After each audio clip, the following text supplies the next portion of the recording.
നമസ്കാരം. എൻ്റെ പേര് അജിത അഴകത്തില്ലത്ത്. ഞാൻ ഒരു റിട്ടയേർഡ് അധ്യാപികയാണ്. അപ്പോൾ എൻ്റെ പാഷൻ എന്ന് പറയുന്നത് നൃത്തമാണ്. അപ്പോൾ ഞാനിങ്ങനെ അന്വേഷിച്ചു കൊണ്ടിരിക്കുകയായിരുന്നു, എവിടെയാണ് എനിക്ക് കോഴിക്കോട് പഠിക്കാൻ ഒരു സ്ഥലം എന്ന് അന്വേഷിക്കുകയായിരുന്നു. ഞാൻ ചെറുപ്പത്തിൽ പഠിച്ചിട്ടുണ്ട്, സ്റ്റേറ്റ് ലെവൽ കോമ്പറ്റീഷനൊക്കെ പങ്കെടുത്തിട്ടുണ്ട്.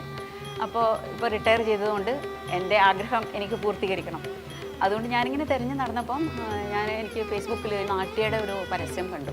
എനിക്ക് നൃത്തം പഠിക്കണം എന്ന് പറഞ്ഞു. അപ്പോൾ എനിക്ക് തന്നെ ബോധ്യപ്പെട്ടു അത് നാട്യ ആർട്സ് ലേണിംഗ് അത് ബെസ്റ്റ് സ്ഥലമാണ്, എനിക്ക് ആക്സസ് ചെയ്യാൻ പറ്റുന്ന സ്ഥലത്താണെന്നൊക്കെയുള്ളൊരു ധാരണ എനിക്കുണ്ടായി. വളരെ ഹാപ്പിയിലാണ്. എനിക്ക് അടുത്ത് സ്റ്റേജ് ചെയ്യാനുണ്ട്. ഒഡീസിയാണ് ഞാൻ ചെയ്യുന്നത്. ഞാൻ പഠിച്ചു കഴിഞ്ഞു. ഞാൻ വളരെ സന്തുഷ്ടയാണ്.